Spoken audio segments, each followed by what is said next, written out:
देखिए, मैं आपको क्या कह रही हूँ कि मेरे घर में बच्चा भूखा है और मैं कह रही हूँ कि भाई मुझे तेरे को जो है ना रोटी नहीं देनी, मुझे तो कीर्तन कराना है। तो ये कितनी बात जायज लगती है आपको? तो हमारे सवाल मंदिर का नहीं है, हमारा सवाल अभी शिक्षा का है, रोजगार का है। उस मंदिर में किसको मिल रही है रोजगार, किसको मिल रहा है? सारा धन कहाँ जा रहा है? पुजारियों के पास जा रहा है या कोषाध्यक्ष के पास जा रहा है? जनता के पास क्या विकल्प होगा?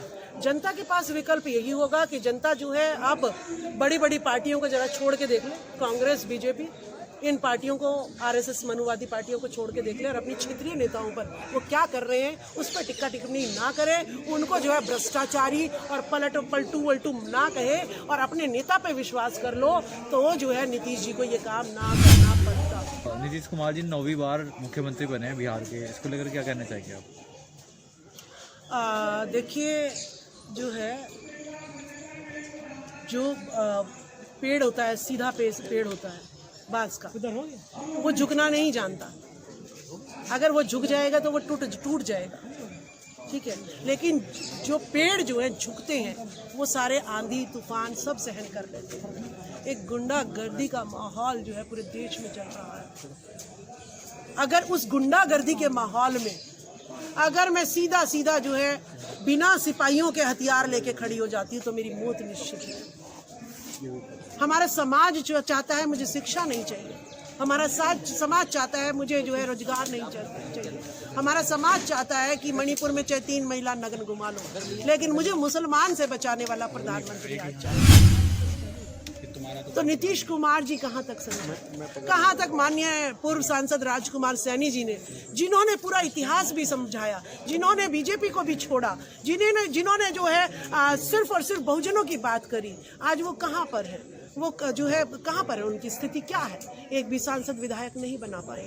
तो वो कोई तो ऐसा बंदा भी होना चाहिए जो है इस आंधी तूफान को जो है सहन कर सके और उनके अंदर घुसकर, जिस तरीके से मनुवादियों ने हमारे अंदर घुसकर, एक घर में घुसकर हमारी कमियां और अच्छाइयां ले ली है, तो कुछ आदमी तो ऐसे भी होने चाहिए जो समय देखकर, परिस्थिति देखकर जो है अपने आप को थोड़ा सा मोल्ड कर ले, परिवर्तित कर ले। नहीं तो अगर कुछ मुलायम सिंह जी तो मर गए हैं, अगर नीतीश जी भी मर जाएंगे, लालू प्रसाद यादव जी भी मर जाएंगे, तो जिनको पुरानी राजनीतिक जो समझ है तो वो कहाँ से आ बहन कुमारी मायावती जी जो एक शिक्षिका रही हैं, जिन्होंने जो है नींव का पत्थर रही हैं, उनकी भी मजबूरी रही है कि वो जो है सीधा मनुवाद से जो है टक्कर नहीं ले सकती है।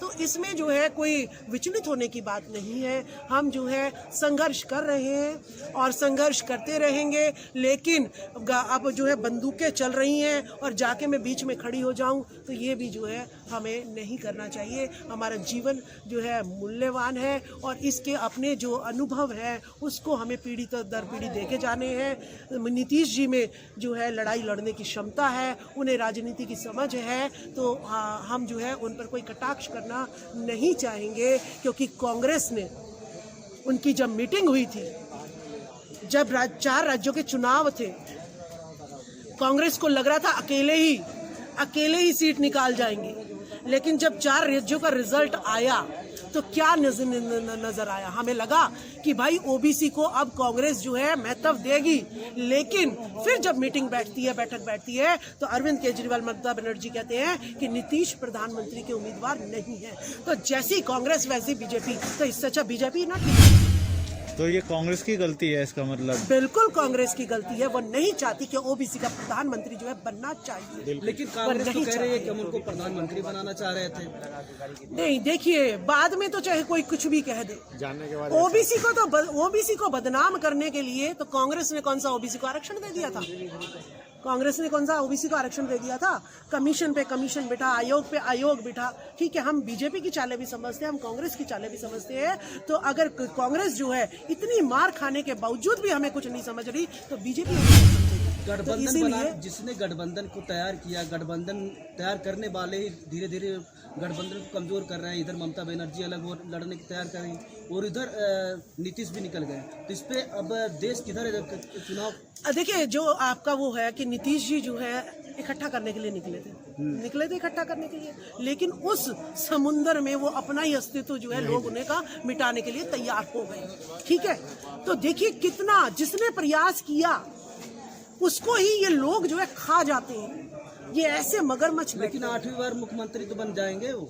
देखिए वो तो इनकी मजबूरी है, बीजेपी वालों की मजबूरी है कि नीतीश जितना समझदार जो है वो नहीं हो सकता, क्योंकि नीतीश जी पे अभी कोई घोटाले का वो नहीं है, कोई सबूत नहीं कर पाए। और लालू प्रसाद यादव जी को जो चारा घोटाला नहीं है, लालू प्रसाद यादव जी का सीन क्या है कि उन्होंने मंडल को जो कमंडल जो ये लोग कर रहे थे उसको जो है रोका था, उसकी सजा जो है लालू प्रसाद यादव कह रहे हैं कि जो बैठी इंजन थी, डबल इंजन सरकार थी, 17 साल 15 साल तक कुछ नहीं कर पाई है, वो हम लोगों ने 1 साल में करके दिखाया और नीतीश जी उसी को काम दोहरा रहे हैं। देखिए बिल्कुल मेरी बात सुनिए आप कि हमने देखा है जब से मैं जन्म लिया है कि नीतीश जी ऐसे थे कि जिन्होंने बिहार में जो है जातिगत जनगणना जो है कराई, हमारी आंखों के सामने कराई, और तेजस्वी जी ने और जो है नीतीश जी ने मिलकर जो है नौकरियां दी हैं, बम्पर नौकरियां दी है। वादा किया था नरेंद्र मोदी जी ने, लेकिन निभाया उसको नीतीश जी और तेजस्वी जी ने है। अब उनके पीछे क्या उनकी मंशा है नीतीश जी की और तेजस्वी जी की, हम जो है इसको जो है साझा अभी नहीं करना चाहते। कुछ तो बातें गुप्त रहनी चाहिए। वो जो भी करेंगे बहुत पिट चुके हैं। लालू प्रसाद यादव जी जो ओबीसी को जो है नेतृत्व कर रहे थे, उनका क्या रिजल्ट मिला? उन्हें जेल मिली ना उनको, लेकिन कितना ओबीसी उनके साथ खड़ा हुआ। ठीक है, तो जो हमारे ऊपर के नेता कर रहे हैं हमें उस पर विश्वास रखना चाहिए और जनता को जो है ये नहीं कहना चाहिए। जनता जो है टीवी क्या दिखा रहा है, देखिए नीतीश ने फिर बाजी पलटी, देखिए नीतीश जितना गद्दार कोई नहीं है। अरे सबसे ज्यादा गद्दार तो तुम हो। नीतीश कोई प्रधानमंत्री नहीं बना कि जिसने सारा देश लूट लिया हो। लालू प्रसाद यादव कोई प्रधानमंत्री नहीं बना जिसने सारा देश लूट लिया हो। ठीक है, तो आज जो है पता है क्या कह रहे हैं लोग, दिल्ली के लोग क्या कह रहे हैं कि अब इतने मजदूर बिहार और यूपी से नहीं आ रहे हैं जितने पहले आते थे, क्योंकि अब उन्हें वहां पर जो है बिहार में उनको रोजगार मिलने लग गया है। ये बात जो है व्यापारी कह रहे हैं। इंडिया गठबंधन खंड हो चुका है इस वक्त। इंडिया गठबंधन खंड हो चुका है और इस वक्त हमने क्या करना इंडिया गठबंधन का, किस नजर से देख रहे हैं? देखिए हमें क्या करना इंडिया गठबंधन का, ना मायावती को प्रधानमंत्री बनाना, ना नीतीश जी को प्रधानमंत्री बना।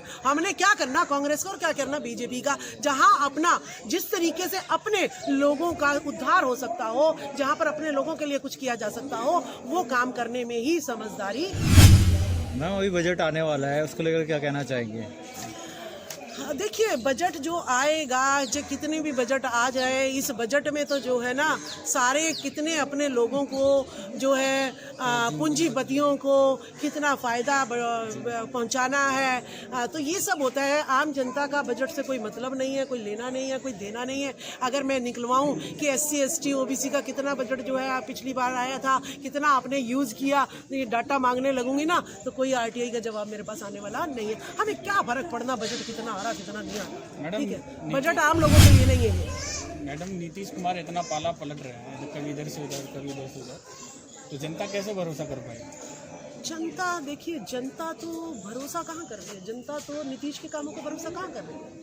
अशोक गहलोत ने सुनो, जनता जो है, जनता के भरोसे अगर चले ना हम, तो जनता तो कह रही है भाई मुझे तो रोजगार नहीं चाहिए, मुझे शिक्षा नहीं चाहिए, और न्यू एजुकेशन पॉलिसी के तहत जो है अब BA करने के लिए भी आपको कॉमन एंट्रेंस टेस्ट देना पड़ेगा, उसके लिए कोचिंग सेंटर खुलवा दिए गए हैं। तो इतनी महंगी शिक्षा कर दी है, तो लोगों को ना मणिपुर की 3 महिलाएं नग्न घुमाई गई उनसे कोई लेना देना, ना लोगों को निर्भया कांड से लेना देना, ना लोगों को जो है रोज रोज जो बलात्कार हो रहे हैं झुग्गी झोपड़ियों में गरीब महिलाओं के साथ, उनके साथ लेना देना। देखिए वो नेता ही होते हैं, डॉक्टर को ही पता होता है कि किस तरीके से इलाज करना होता है, राजनीतिज्ञों को ही पता होता है कि किस तरीके से जो है जनता के हक अधिकारों को जो है हमें दिलवाना है। तो ये जनता को पता उसको पता होता है, नेता को पता होता है। अब टीवी पर क्या चल रहा है, टीवी पर सब जगह क्या चल रहा है, पाखंडवाद, अंधविश्वास चल रहा है।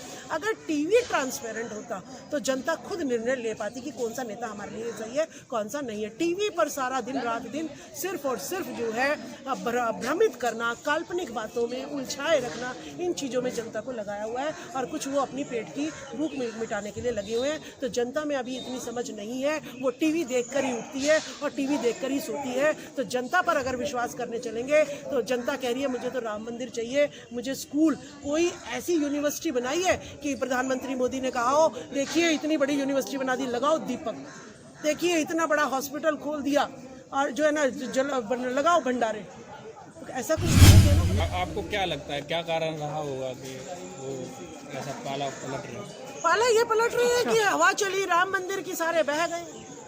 नीतीश जी को कौन वोट देगा? बात समझ आ रही है? वोट तो जो राम मंदिर बना दिया, सारे में प्रचार हो गया, उसी के गुणगान हो रहे हैं सब जगह। चाहे बस स्टैंड पे बैठ जाओ, चाहे मेट्रो में बैठ जाओ, चाहे ई रिक्शा में बैठ जाओ, कहीं भी जाओ राम राम राम राम हो रहा है। तो तेजस्वी जा सकते हैं फिर इस तरह से? हवा चल रही है। नहीं, हवा चल रही है। देखिए वो एक्सपीरियंस है, उनके पिता को जेल में डाला गया है, उनके पिता का अनुभव भी उनके साथ है। जो ये लोग करेंगे वो सही करेंगे। जनता को अपने नेताओं पे भरोसा रखना चाहिए।